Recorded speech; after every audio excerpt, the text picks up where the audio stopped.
My name is Ivy Hart. I'm 31 years old, and the day a steel sign crashed down on me outside a co-working lot, my world went silent. The doctors called it temporary hearing loss. To me, it felt like being buried alive in cotton. For weeks, I moved through the house like a ghost lips, moving hands, gesturing, pretending I understood. Everyone thought I was broken, helpless. That night, standing by the staircase, I heard again. Not a miracle choir, not birds in the trees, just voices. My husband's voice, my sister-in-law's voice. Their words cut sharper than any shard of glass. "She hasn't signed yet," Elise whispered, ice in her tone. "If she never hears again, it'll be easier." My heart slammed against my ribs. I wasn't supposed to hear that. According to them, I was still trapped in silence. According to them, I was safe to deceive. I pressed my back against the wallpaper rough against my skin. My fingers trembled, but my mind locked onto one truth: they wanted the house. My mother's house. The inheritance she left me. Little did they know I was listening, and I wasn't going to stay silent forever. They thought I was deaf, lost in silence. What they didn't know was that my hearing had returned 2 days earlier, and I had chosen not to tell a soul. I wanted to see who they really were when they believed I couldn't hear them. Every whisper, every scheme, every cruel laugh, I caught it all. If you were me, would you confront them right away or stay quiet, collecting proof until the moment was right? Before I go on, tell me where you're watching from. And hit like and subscribe if you've ever been betrayed by someone you trusted. I grew up on an island that smelled like wet cedar and low tide. Bainbridge wasn't glamorous. It was fairy horns at dawn, gulls arguing over French fries, the slap of water against pilings, and a house that always sounded like it was breathing. Our farmhouse sat back from the road behind a line of firs, the porch paint chipped in a way that made photographs look nostalgic even when you were living them. The floorboards groaned like old men clearing their throats. In the summer, the screen door hummed with mosquitoes. In the winter, the wood stove sang and everything else went quiet. If you've ever lived with a house long enough, you know it becomes a kind of relative difficult particular, but yours. My mother kept everything labeled. She kept nails in marmalade jars, receipts in manila folders, and feelings in a tight smile she'd relax only when she thought no one was watching. On Saturday mornings, she'd spread county maps on the table and smooth the paper with the side of her hand like a ritual. I learned to press rulers straight to crease things clean, to write dates in the top right corner and circle them twice. The kitchen always smelled like coffee and pencil shavings. She'd nod at me over her mug and say, "Good lines matter, Ivy." Good lines are how you make sense of a thing before it tries to tangle you. When I say I understand property law a little, what I mean is, I learned it the way kids pick up a second language they don't realize they're learning. My mother worked part-time at a title office back when papers still had weight, and the copier made a sound like waves. She processed deeds and easements the way other mothers packed lunches. Ownership, she told me one night, tapping a paragraph with her nail lives here in the clauses people skim. She smiled, but her eyes were tired in a way I'd only understand years later. Never sign anything you can't explain to yourself with the lights off. We didn't have much money. We had groceries paid for in cash and sweaters repaired with little neat squares you could spot if you knew where to look. What we did have was the house free and clear after my grandfather died, plus a savings account she called the Roots. It was in my name from the time I was 10. She took me to the bank, made me shake hands with the manager, let me sign in a blank where my name looked too careful. She did it so I'd learn the weight of my own handwriting. Outside, the rain made chalk rivers along the curb. She opened a tiny umbrella with ladybugs on it, laughed when wind flipped it inside out, and said, "Keep the house. Keep your name. The rest is weather." The ferry to Seattle was a floating classroom. We'd lean on the rail and count cranes along the docks, or sit inside with paper cups of cocoa too hot to drink. I sketched buildings on napkins that stuck to my hand with condensation. The city looked like a promised steel ribs glass lungs, all of it humming. Architecture wasn't a choice so much as a direction I kept walking. I loved how a floor plan could look like a solved equation. I loved the click of a mechanical pencil when the lead extended just right, the soft sound it made turning a corner. On those rides, my mother would talk about nothing and everything. She'd point out a roof line and ask how I'd fix the drainage. She'd ask who I wanted to become and listen like my answer mattered more than anything. When we docked, a bell would ring and people would stand in unison, the whole boat shifting like a beast waking up. I met Ethan at a charity spin class I didn't want to attend. A friend dragged me because she had free passes and a crush on the instructor. The studio smelled like eucalyptus and determination. Lights pulsed in blues and pinks. A row of men in tank tops pretended not to watch themselves in the mirrors. Ethan wasn't the instructor. He was the man who refilled water stations and joked with people like they'd been friends for years. He had a careful kind of smile, the kind that made you feel chosen for the length of it. He fixed the wobble on my bike as if it mattered, then asked if I liked the playlist. I told him the beat was a little aggressive. He laughed and said I can adjust intensity. He said it like a promise. He was warm at first in a way that didn't feel like performance. He remembered that I hated cinnamon. He learned the route to my apartment and never made me feel guilty for taking the long way home. He asked about my models not to be polite, but because he liked seeing my hands moving as I talked. On nights I worked late at the firm, he'd show up with takeout and sit while I cut foam core until the apartment floor looked like it had snowed. He held pieces while the glue set and told stories about the clients at the studio who measured their worth in numbers that didn't sound like bodies at all. People are complicated, he'd shrug. They want something they can count. He introduced me to his sister the way someone brings home a wine they're not sure you'll like, but think you should try. Elise met me with a handshake that was technically warm and effectively chilly. She wore navy the way some people wear armor. Her hair didn't move when she turned her head. At dinner, she asked precise questions like a performance review had swallowed a social occasion. She wanted to know my 5-year plan. I told her the truth. I wanted to build houses that felt like handshakes, firm, kind, familiar. She smiled like that wasn't a revenue stream. Later, when I went to the bathroom, I heard her say, "She seems earnest." Ethan answered something I couldn't make out. When I returned, Elise asked me to pass the salt as if nothing were wrong at all. The day Ethan proposed, the air tasted like metal from the rain. He took me to Gasworks Park, where the city lays itself out like it's trying to convince you it's beautiful. He brought a thermos of coffee and a ring that looked like it belonged to the life I hadn't admitted I wanted. He was nervous in a way that made the question feel honest. "Marry me?" he said, rubbing his thumb over my knuckles like he was polishing the words. "We make sense." I said yes because love felt less like fireworks and more like a door you didn't realize had been unlocked for you the whole time. Our engagement party happened in a room with bad lighting and better intentions. Elise booked a private space with linen napkins that scratched like they were doing you a favor. People toasted. People said we were perfect in ways that made me want to check the floor for cracks. Elise clinked her glass and did a little speech about family. She used the word legacy 3 times. When she hugged me afterward, she whispered, "Welcome to the Hearts," and it sounded less like an invitation and more like terms and conditions. I would be lying if I said I didn't notice the differences then. The Hearts had a vocabulary built from schools and seasons and donations. They didn't brag. They arranged facts in a way that made bragging unnecessary. My mother sent me a card with a $100 bill pressed inside and a handwritten recipe for a lemon cake that always collapsed in the middle.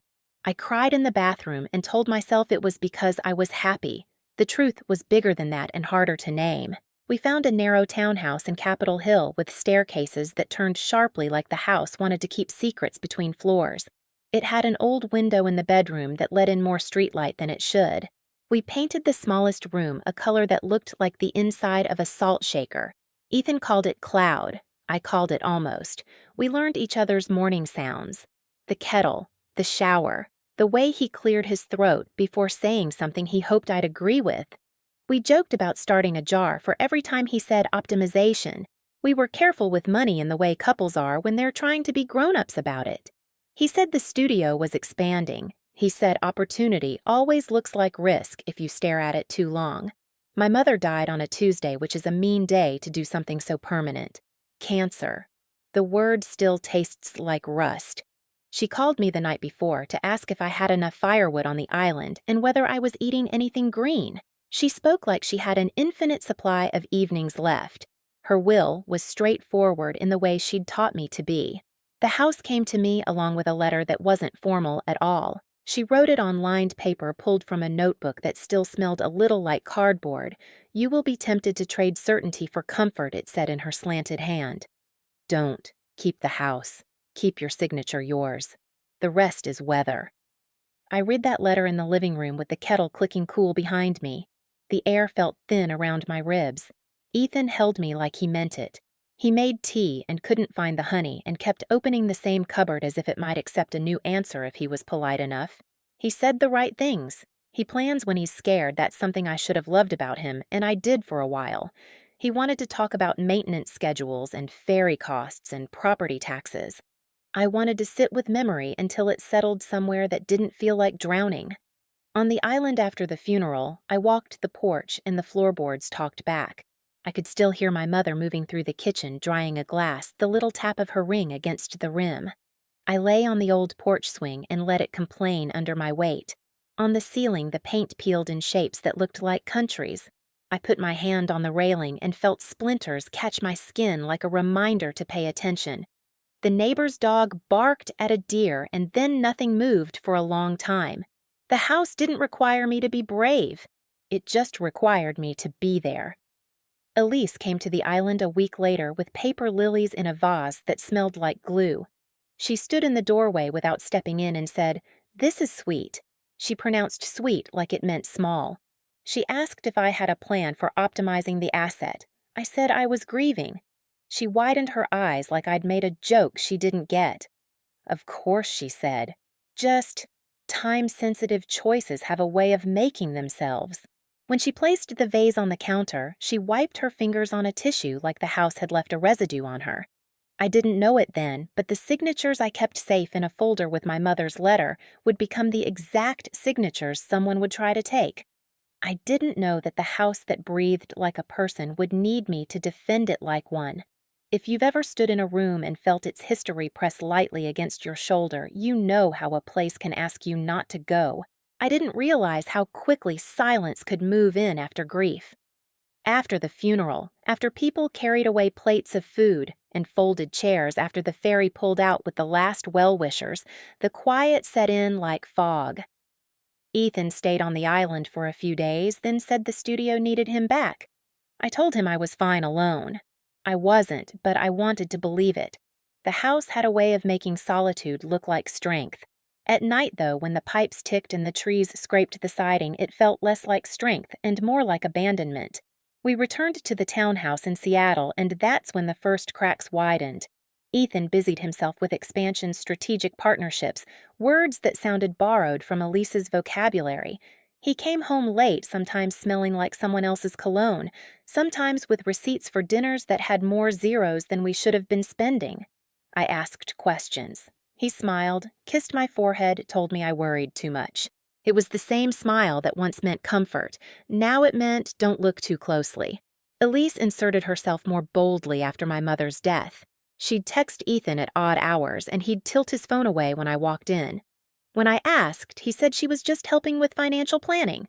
Her words bled into our home through him: optimization, leverage, liquidity. Our conversations began to sound like quarterly reports. Once, when I mentioned fixing the leaky window in the bedroom, Ethan replied, "Let's not allocate resources there yet." He caught himself and laughed. But I didn't. I heard Elise in his voice, and it chilled me. Still, there were tender moments I clung to. A Saturday morning when he brought me coffee in bed and tickled my toes. A night when he traced the outline of my hand with his finger like he was memorizing me again. These moments were scraps, and I devoured them because I was starving for the version of him I'd first loved.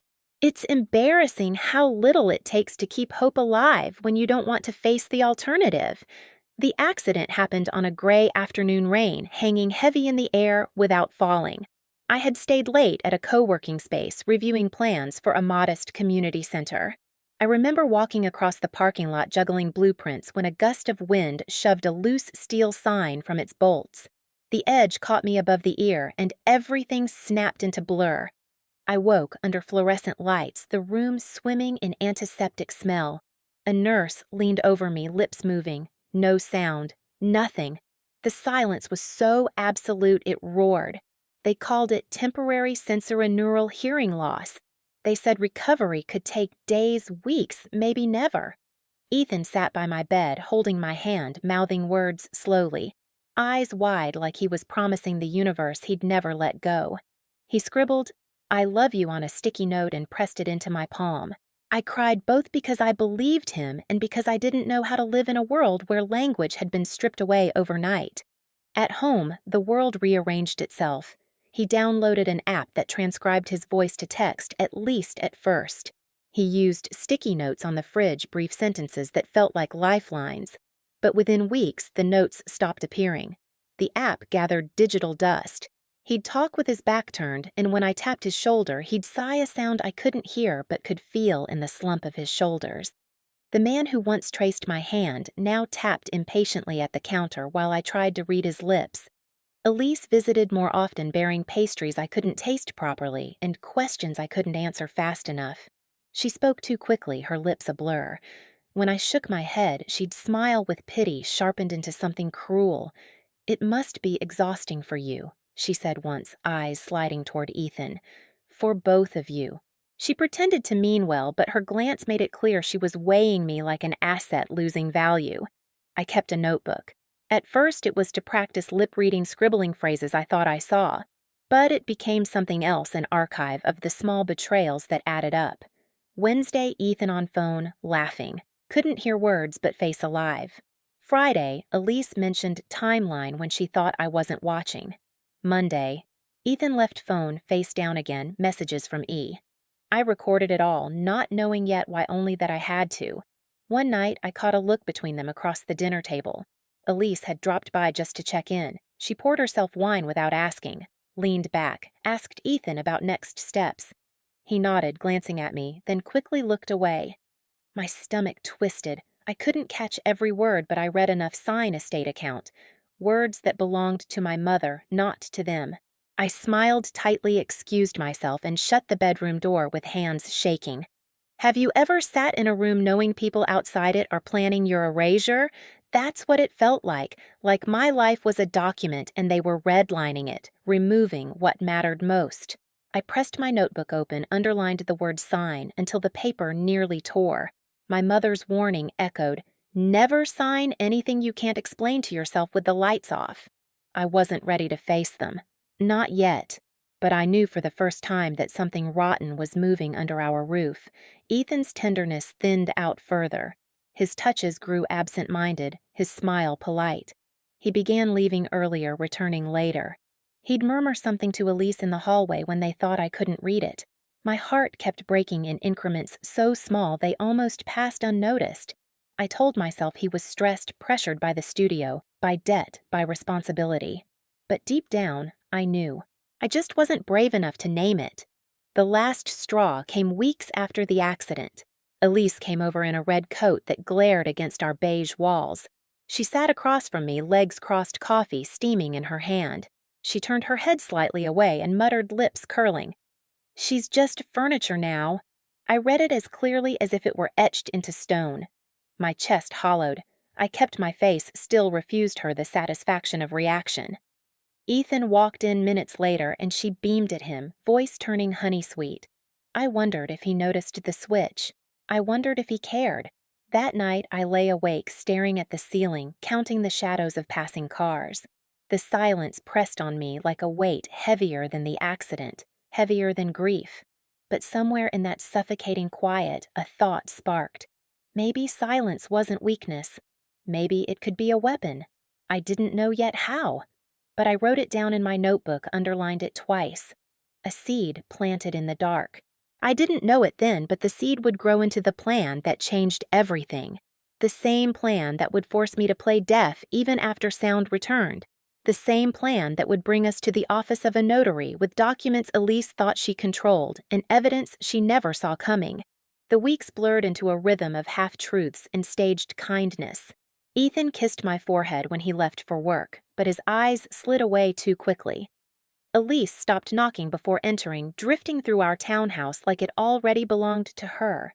She stacked envelopes on the counter documents to review her handwriting, neat her smile tighter each time I ignored them. I remember one Sunday afternoon most clearly. Rain stitched against the windows, the air thick with the smell of old coffee. Ethan sat with his laptop, jaw tense, shoulders curled in as if the screen might swallow him. Elise paced phone pressed to her ear, her heels clicking sharp as accusations. I sat on the couch with my notebook pretending to doodle heart-pounding. Elise ended the call, dropped into a chair and said, "The valuation's ready." She glanced at me, lowered her voice. "It's 30% below market. He'll push it through fast." Ethan rubbed his temples. "She's not signing yet." "She will," Elise snapped, then smiled at me, sugar melting over poison. "We'll make it easy." I gripped my pen until the ink bled.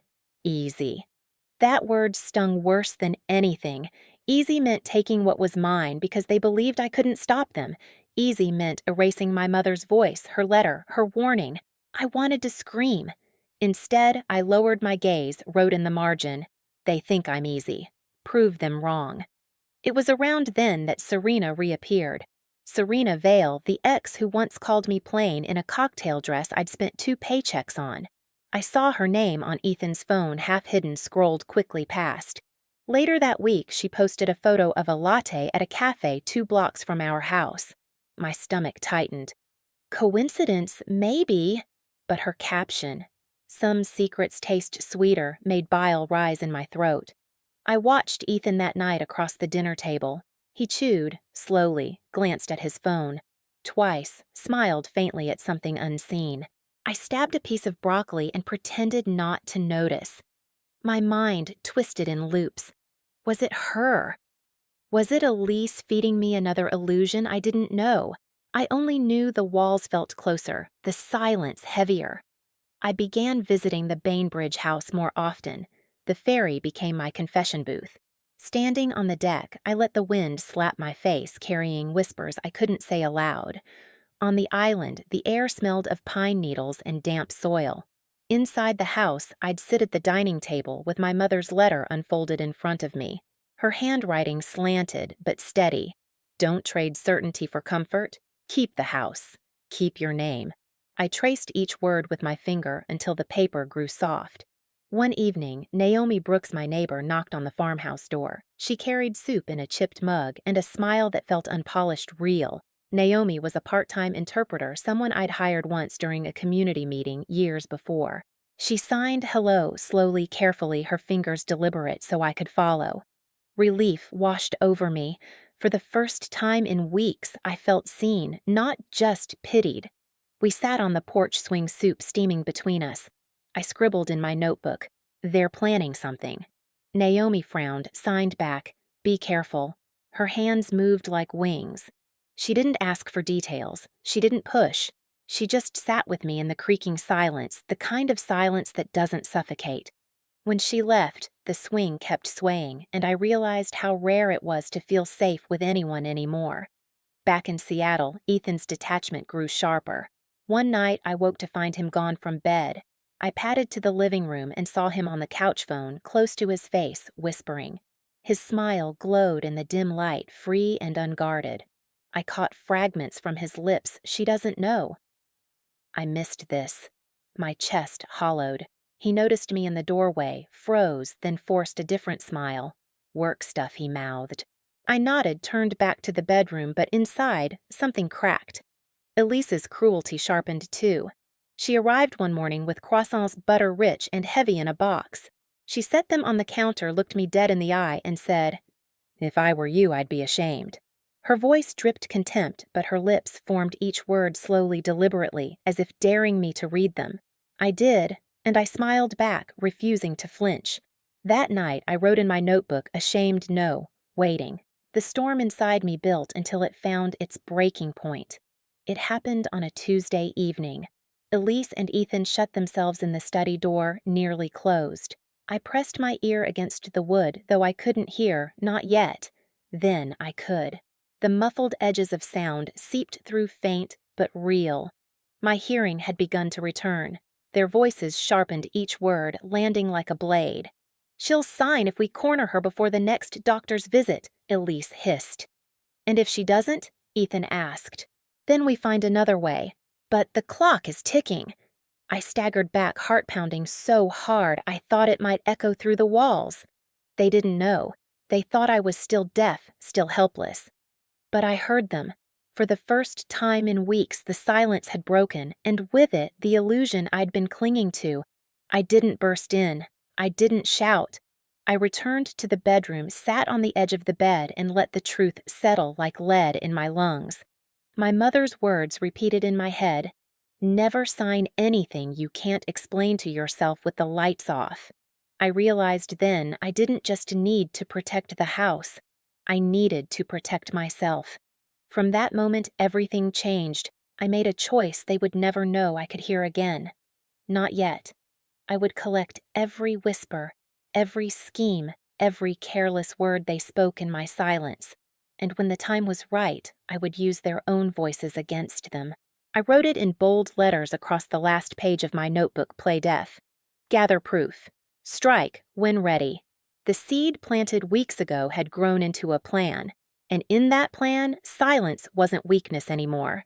It was my sharpest weapon. The morning after I realized my hearing was back, I practiced the lie. I stood in front of the bathroom mirror, lips parted, eyes heavy, tilting my head as if straining to understand nothing. I tapped the side of my ear the way I used to when the silence was real. It felt grotesque, pretending to be weaker than I was, but the mask gave me power. They couldn't steal what they didn't know I had. Ethan walked in while I was still brushing my hair. He said something too low, too casual, then froze, maybe waiting for me to react. I gave him the blank look I had perfected, the one that said, "I didn't catch that." His shoulders dropped in relief. He touched my shoulder lightly, almost absently, and left the room. I gripped the counter to steady myself. Every instinct screamed to confront him, to scream, "I heard you plotting my erasure." But I swallowed it. I needed proof.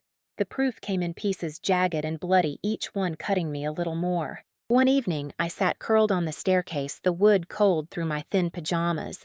Ethan's voice drifted from the kitchen. He was on the phone, back-turned, voice hushed but clear enough now. "She'll sign soon. Elise says the numbers are lined up." A pause. A laugh softer than I'd heard in months. "Don't worry. She's too naive to suspect." I held my breath until my chest ached. He thought he was safe because my world was supposed to be muted. But I heard every word, and each one etched itself into my ribs. The next day, I checked the printer in Ethan's home office. Paper still warm. My name in black ink above the line marked signature. The document read, "Durable Power of Attorney." My stomach clenched. The words blurred as if the page itself was shaking. This wasn't insurance paperwork. This was ownership stripped and handed to them. I slid the paper back into the tray, careful not to leave it askew. Then I took a photo with my phone. Evidence. Later that week, Elise arrived with croissants again, her heels sharp against the hardwood. She spread folders on the counter, speaking to Ethan while pretending I was a shadow in the corner. "The valuation's low enough now," she said. "He'll take it at a discount, no questions." "We move before her next doctor's appointment?" Ethan nodded, lips pressed. Elise caught my eye and smiled like she'd won a prize no one else wanted. I smiled back, wider, emptier. That night, I played the recording from the door camera. I had forgotten it stored audio, too, at least a few seconds after motion. There they were, Elise's clipped voice, Ethan's hesitant replies. "She won't fight it," Elise insisted. "She can't. We just need her name on the line." The words hissed out of the tiny speaker, but they were clear enough. I saved the file, then backed it up 3 times. My body moved on instinct, gather, copy, protect. I emailed the file to myself, to a hidden account, to a secure drive Naomi had once helped me set up. I slid my mother's letter into a plastic sleeve, tucked it inside a folder labeled Miscellaneous. I was building a fortress one scrap at a time, and yet every time I looked at Ethan, my heart still twisted. I remembered the man who held foam models while glue dried, who laughed at my cinnamon hatred, who kissed me like my mouth was something holy. Was that man ever real, or had he always been this stranger waiting for me to be vulnerable enough to exploit? Serena complicated everything. She appeared again online, her perfectly angled selfies tagged near our neighborhood. A story of wine glasses, 2 filled, 1 lipstick stained. A caption, "Back where I belong." My gut burned. Was she meeting Ethan? Was she part of this conspiracy, or was Elise using her like bait? I wanted to dismiss it, but Ethan's late nights and secret smiles made the image too easy to believe. I followed him once, slipping out after he left with his gym bag. Rain misted against my jacket, the streets slick. He walked 2 blocks, ducked into a cafe. Through the glass, I saw him sit across from Serena. She leaned forward, hand brushing his wrist. He smiled, not the polite one, not the strained one. The real smile. The one I thought belonged only to me. My breath caught. I turned away before he could see me. That night when he returned home, I pretended to be dozing on the couch. He kissed my forehead. I smelled perfume, not mine. I didn't move. I didn't ask. Instead, I wrote in my notebook, "Trust is the first signature they forged." Days later, Giles Mercer arrived. I hadn't seen him in years, not since my wedding when he toasted Ethan with words about carrying legacy forward. He looked older now, his gray hair sharp against his dark suit. He carried a leather portfolio and a smile practiced in the mirror. Sitting across from me, he leaned forward, voice kind, almost grandfatherly. "Ivy, I know this has been difficult. Managing assets can be overwhelming when you're not at full strength. We just want to help. A signature here, a little delegation, and you'll have less to worry about." I nodded blankly, pen hovering over my notebook as if taking notes. He mistook it for docility. Inside, I burned. The way he spoke slow, careful like I was a child confirmed everything. They thought silence made me stupid. That night, I replayed his words in my head until they seared. My mother's warning echoed louder. Ownership lives in the clauses people skim. I wasn't skimming anymore. I was dissecting. The weight of the lie pressed harder each day. Pretending to be deaf when my hearing sharpened again made me hyper-aware of every sound, the fridge humming Ethan's keys on the counter, Elise's laughter brittle and high. The ordinary noises of life became weapons. They revealed patterns, moods, alliances. I learned to catalog them the way a spy memorizes footsteps. But each revelation came with pain. I found receipts for a dinner at a steakhouse downtown, signed by Ethan, 2 entrees expensive wine. I traced the ink with my finger, imagining Serena's lipstick on the rim of the glass. I nearly tore the paper apart, but instead I photographed it, tucked it back. Evidence again. One evening, Elise left her laptop open while she went to answer the door. I slipped behind it, heart pounding so loud I thought it would give me away. Her email glowed on the screen. I scanned fast subject lines like asset transfer timeline discount buyer confirmed Mercer drafts. I snapped photos of as many as I could before she returned her heels, announcing her like a metronome of dread. When she saw me near the counter, she smiled, sweet as venom. Later that night, in the safety of my bedroom, I zoomed in on one email. Elise had written, "If she resists pressure Ethan to push the sympathy angle.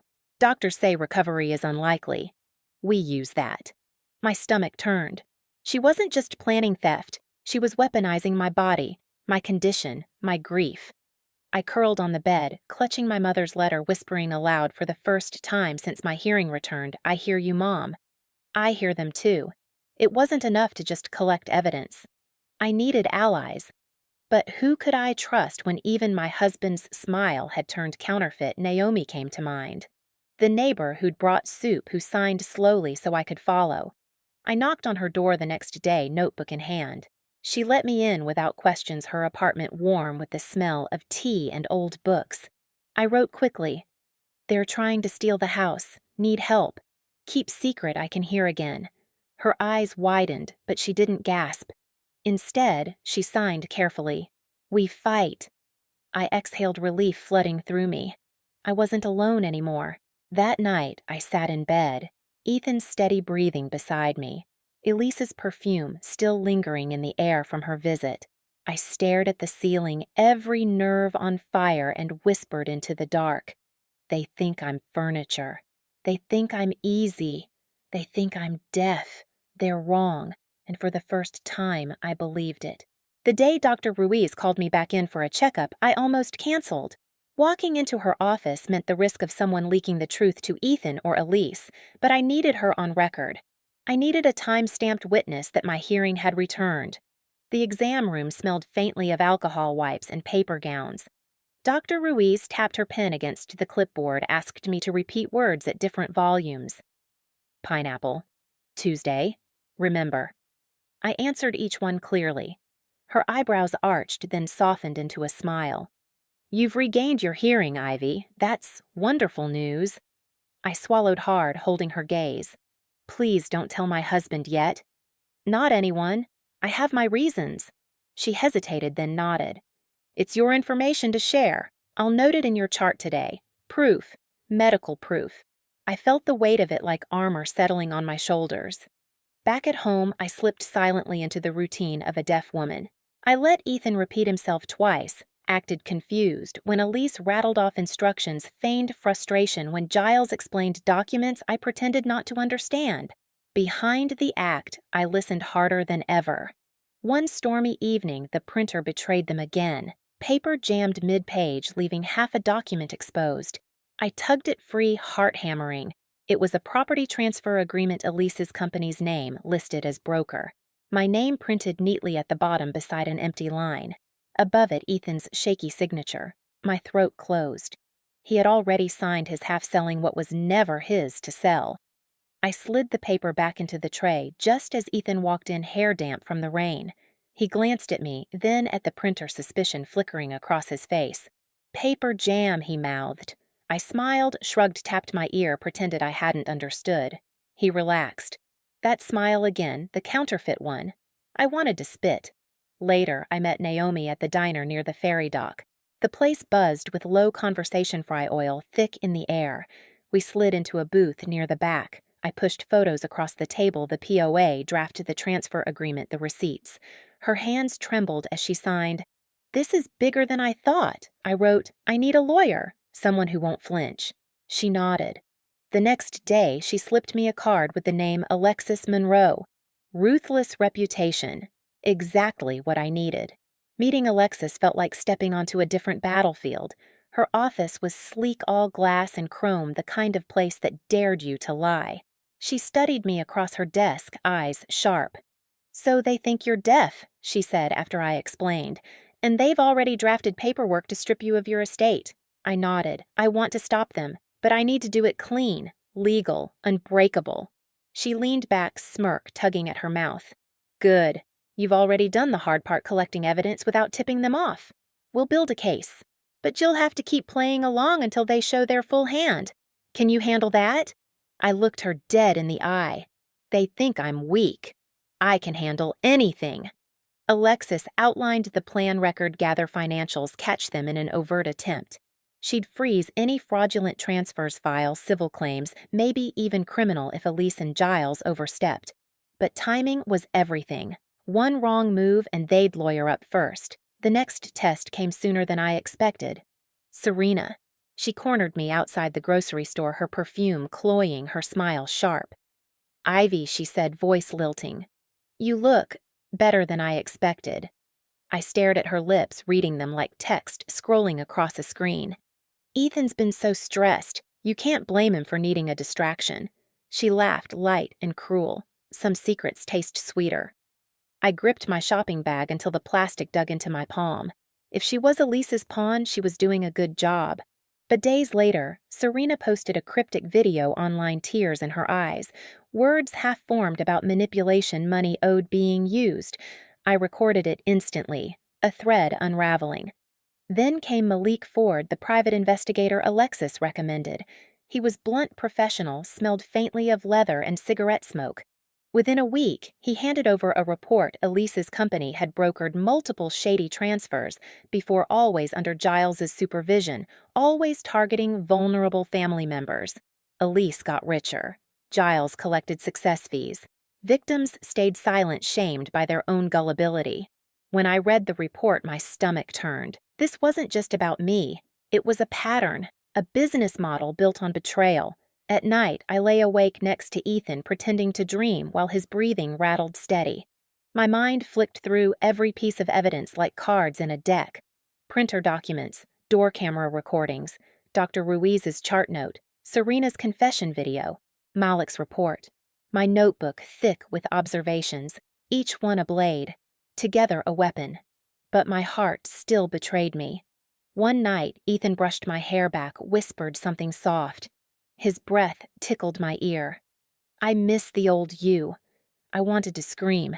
The old me trusted you. The old me would have signed. Instead, I closed my eyes, let him think I hadn't understood, and counted the beats of his betrayal like seconds on a clock. The final fracture came on a night heavy with rain. Elise and Ethan argued in the study, door cracked just enough. I crept down the hall, every step a gamble. She's dragging her feet, Ethan muttered. Then push her harder, Elise hissed. She's nothing without us. If she never hears again, all the better. She won't even know what she's lost. The words seared through me. That was my Jim Guy. No more doubts, no more clinging to scraps of love. They had named me broken disposable furniture. They didn't know the silence was over. I slipped back to my room, heart pounding with something colder than grief. Resolve. They thought I was deaf, but I heard them. And soon the whole world would too. I stopped waiting for miracles the night I realized I could orchestrate one myself. They wanted me silent. I would weaponize that silence. They wanted me weak. I would let them underestimate me until the trap closed. The first step was control of myself, of the narrative, of the evidence. Each morning I played the part, squinting at lips, shrugging helplessly, tapping my ear with a weary smile. Ethan thought it made me docile. Elise thought it made me easy prey. Behind their backs, I was building an arsenal. Naomi became my anchor. We met at the diner 3 nights in a row, steam rising from chipped mugs, while the jukebox hummed old country songs.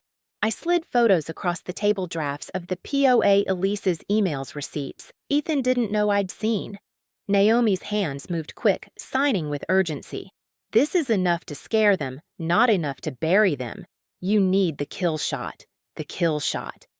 I wrote the words in my notebook, underlined twice.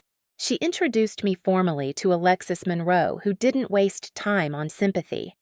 You've been playing dead, Alexis said, leaning across her desk, nails tapping a rhythm of impatience. Good. But now we need them to commit the crime in daylight. Not just in whispers or drafts. We need them cornered, pen in hand, about to steal. That's how we crush them. Her bluntness steadied me. I nodded. Tell me how. First, Malik digs deeper. Elise's company leaves paper trails. Giles never hides his commissions as well as he thinks. We find the threads we pull. Meanwhile, you keep acting deaf. Make them bold. Make them think you're ready to sign. They'll plan a notary meeting. That's where we flip the table. The words lit a fire inside me. For weeks, I'd been suffocating under secrets. Now, the plan gave me oxygen. Malik delivered within days. He slid a folder across Alexis's desk in front of me. She's done this before, he said, voice gravelly. 2 families, 3 transfers, all the same playbook. Vulnerable relative, fake valuation, quick sale. Mercer signed off on everyone. And guess what? Elise's company took a tidy cut. One guy tried to fight back, settled quietly. She thinks she's untouchable. I flipped through the documents, bile rising, as I saw signatures of people who had trusted, who had lost. I thought of my mother, her careful handwriting, her warning about clauses. Rage burned clean through me. Elise wasn't just stealing my house. She was running an industry of betrayal. We planned the counterattack like generals. Alexis mapped timelines, Malik dug into finances. Naomi became my silent courier. My job was patience, something I'd never mastered until now. I practiced every day in front of the mirror.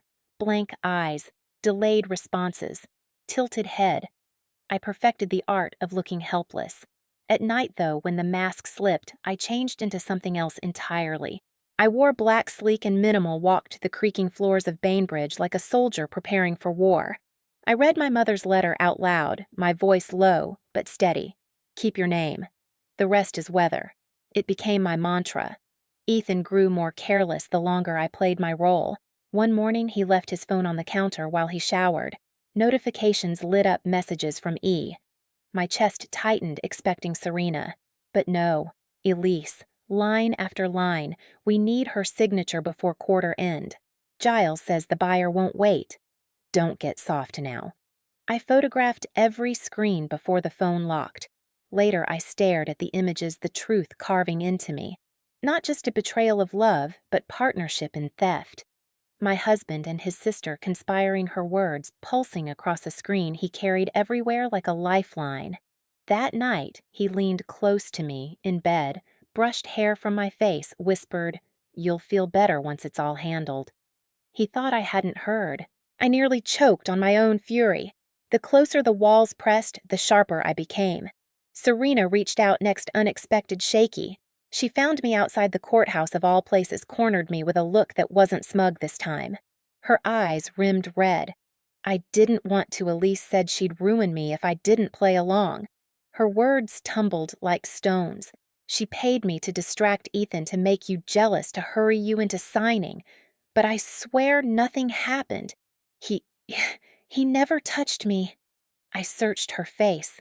For once, she looked human, not polished glass. She shoved her phone at me, hands trembling. Bank transfers, Elise's name, proof. I exhaled slowly. "You just switched sides," I said, voice low. "Call it survival," she muttered. Her confession slid neatly into Alexis's plan. Another blade in the arsenal. We rehearsed the confrontation in Alexis's office like it was theater. Naomi played Elise, Malik played Giles. Alexis walked me through every line, how to feign confusion at the insurance documents, how to pause before signing, how to drop the recording at the exact moment. "You'll let them incriminate themselves," she said. "You'll hold the mirror up and they'll see monsters staring back." At night, I paced the Bainbridge house rehearsing. I could almost feel my mother beside me, her hand guiding mine across imaginary paperwork, whispering, "Good lines matter, Ivy. Good lines are how you make sense of a thing before it tries to tangle you." I thought about Ethan then, not as my husband, not as the man who once glued my models, but as a name under Elise's texts, a half-signature on stolen deeds. Grief twisted inside me, but I hardened it into resolve. Love had been buried with my mother. What remained was duty, rage, clarity. One rainy Thursday, Elise announced it. "We've booked the notary," she said briskly, dropping her coat on the chair like she owned the place. "End of next week. It'll be quick, painless. She just has to sign." Ethan nodded, avoiding my eyes.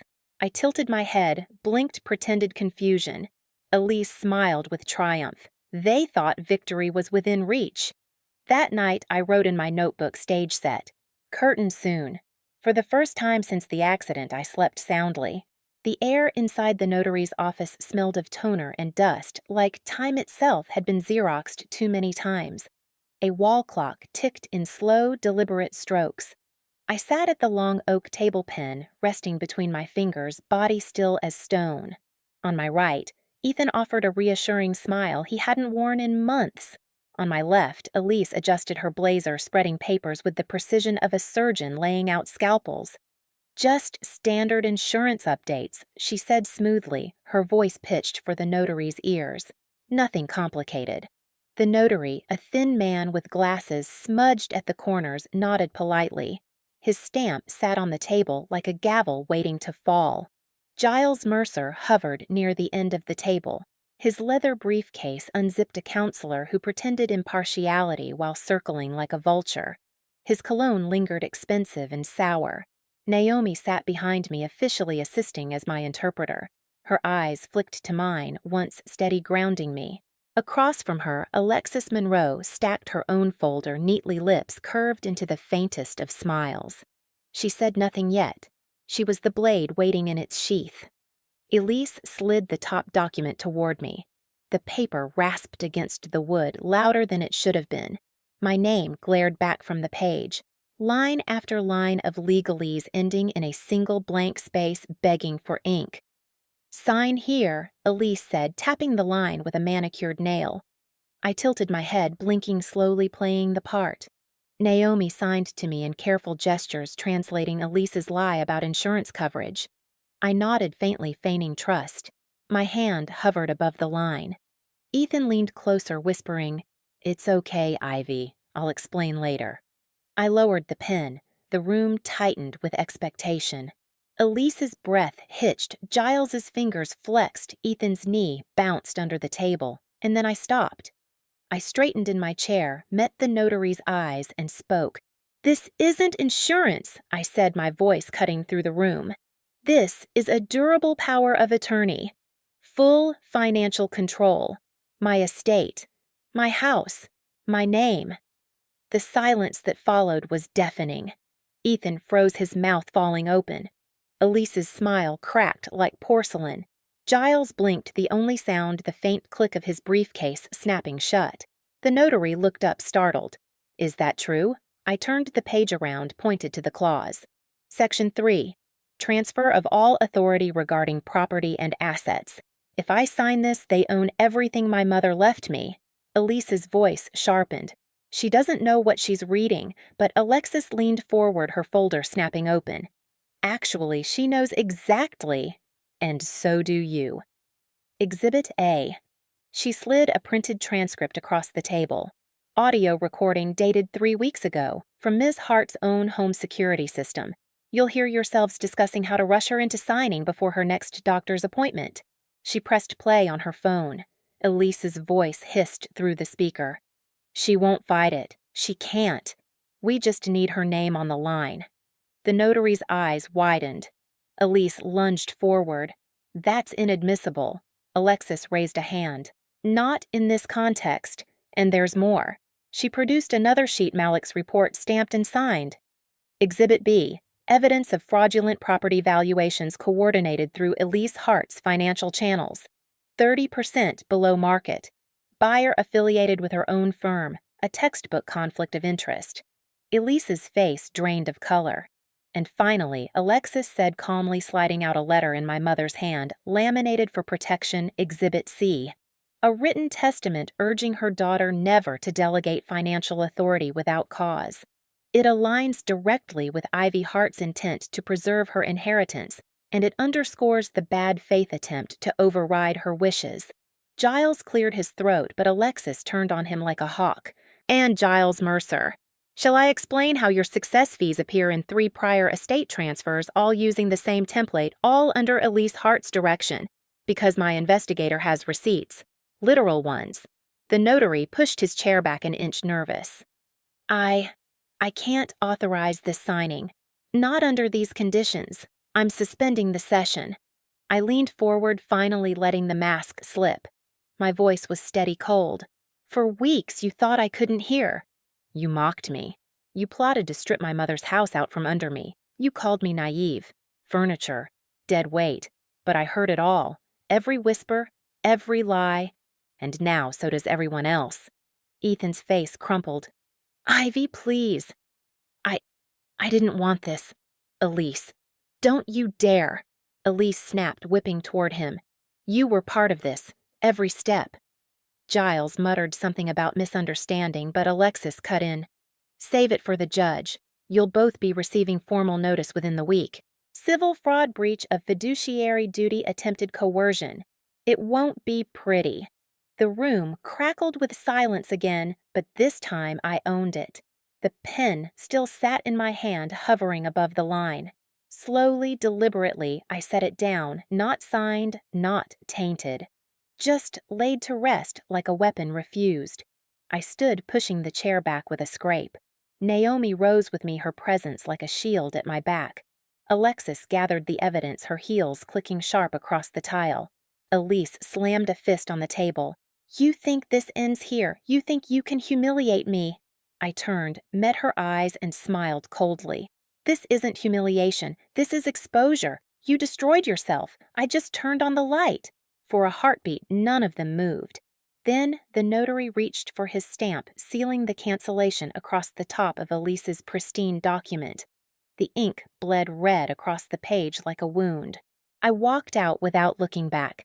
The air outside, sharp with autumn, my chest light for the first time in months. Naomi squeezed my arm once Alexis smirked like a wolf, and the sound of the city felt like a chorus. For the first time since the accident, I didn't dread noise. I welcomed it. Inside, Elise and Giles scrambled to gather their papers, Ethan sinking into a chair like the weight of his own choices had finally crushed him. But that was their silence to choke on now. The fallout was immediate. Within days, Alexis filed motions to freeze every pending transfer Elise had touched. Court letters stamped with urgency landed in mailboxes. Malik's report circulated like wildfire among investigators. What Elise thought was a private game had become a public case file. Ethan tried to talk to me the night after the notary ambush. He showed up at the townhouse kitchen, hair disheveled, voice raw. "Ivy, I made mistakes, but I didn't mean to hurt you." I thought I cut him off with a glance. "You thought I was deaf. You thought I was blind to you. But I was listening, and now the law is too." He crumpled into a chair, hands clasped, whispering, "I love you." The words rang hollow, a faded echo of something he once meant. I left him there with his love the same way he'd left me with silence. Elise raged. She sent me 3 emails in one night, all variations of fury and denial. "You've ruined everything. You don't understand how business works." "This isn't over." I forwarded them to Alexis without reading past the first line. Each word she wrote was another nail in her own coffin. Giles tried diplomacy.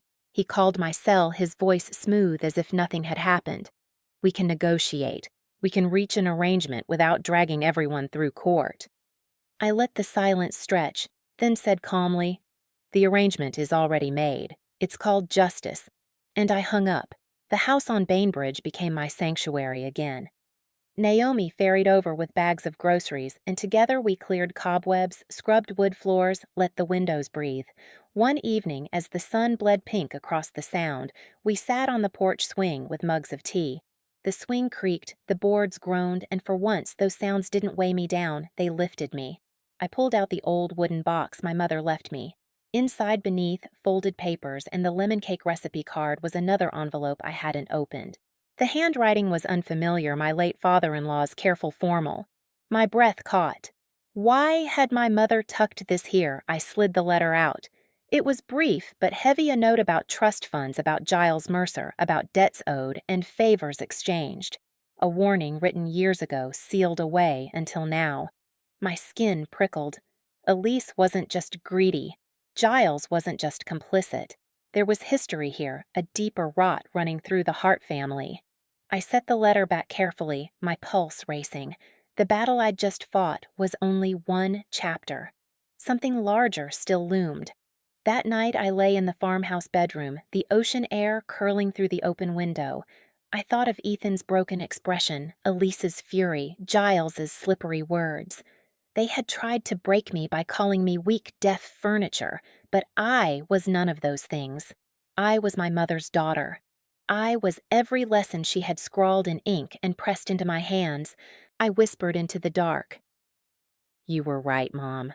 Good lines matter, and I've drawn mine." For the first time, the silence in the house didn't suffocate me. It felt chosen. Mine. But as I drifted to sleep, I couldn't ignore the echo of my father-in-law's warning. This wasn't finished. Elise and Giles had been playing a longer game than I'd realized, and if they thought I would fade back into silence, they were wrong. Because silence, I had learned, can be the sharpest weapon, and I wasn't done using it. I wake before dawn, now the Bainbridge house glowing pale in the first light.